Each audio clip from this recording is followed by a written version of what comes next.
समुद्र के नीचे से उठती है एक आवाज़ जो पूरी दुनिया को हिला देती है, और एक नॉर्मल आदमी जो अचानक ह्यूमैनिटी का रिप्रेजेंटेटिव बन जाता है। यह कहानी है पावर, पोल्यूशन और एक ऐसे सच की जो ह्यूमन सुनना नहीं चाहते। कहानी शुरू होती है समुद्र के किनारे, जहाँ एक फिशिंग बोट पर काम चल रहा होता है। कैप्टन कैजुअली प्लास्टिक बोतल पानी में फेंक देते हैं और तभी फिशिंग नेट के अंदर से एक भयानक रोर सुनाई देती है। मछलियों के बीच से एक अजीब टेरिफाइंग क्रिएचर निकलता है, जिसे देखकर कैप्टन गोली चला देता है। उसी वक्त कहानी दूर लंदन में शुरू होती है। ब्रैकली अपने वर्क फोन के वाइब्रेशन से उठता है। वो United state intelligence task force यानी यूनिट के लिए काम करता है, लेकिन असल में सिर्फ एक एडमिनिस्ट्रेशन क्लर्क है। इमरजेंसी कॉल आने पर वो अपने बच्चे केर्बी को एक्स वाइफ बारबर के पास छोड़ देता है। मिशन पर निकल जाता है, जहाँ उसके साथ होती है सर्जेंट हाना।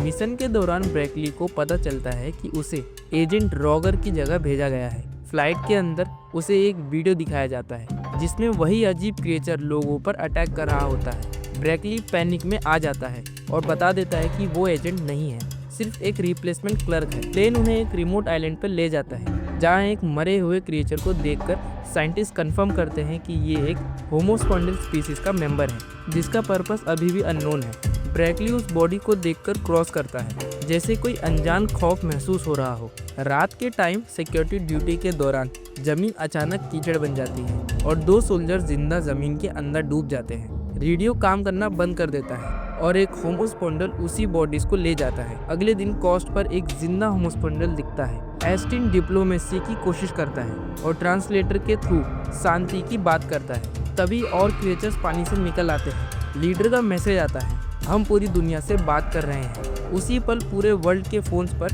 इमरजेंसी अलर्ट आ जाते हैं और समुद्र से हजारों होमोस्पॉन्डल निकलते दिखाई देते हैं।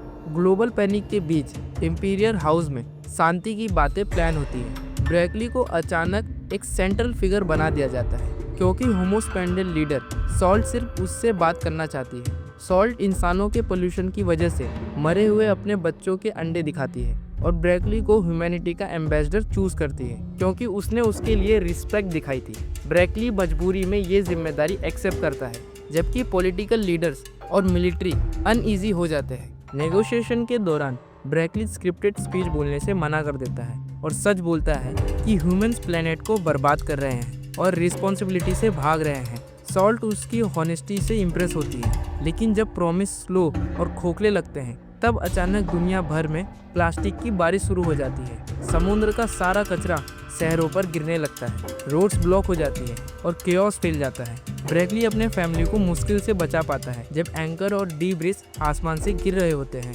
वर्ल्ड लीडर इसे वॉर डिक्लेयर समझने लगता है, लेकिन सॉल्ट के लिए ये सिर्फ एक सफाई है, इंसानों की गंदगी लेगेसी की। अगली मीटिंग में ब्रैकली फिर से सच बोलता है, होमोस्पॉन्डल ज्यादा समझदार है, लेकिन डर के मारे ह्यूमंस वायलेंट हो जाते हैं। सॉल्ट शांति के लिए 3 कंडीशन रखती है, ओशियन और वाटर वेज पर उनका पूरा हक, पोल्यूशन का तुरंत एंड और फाइनल टॉक्स अंडर वाटर में होगी। जब ब्रैकली को पता चलता है कि ये मीटिंग रोमन ट्रेस के डीपेस्ट में होगी, जहां सबमरीन्स भी सर्वाइव नहीं कर पाते, तब भी वो हाँ कर देता है और यहीं से ये कहानी खत्म हो जाती है, एक ऐसे डिसीजन पर जहाँ ह्यूमैनिटी का फ्यूचर एक नॉर्मल आदमी के यस पर टिका हुआ है।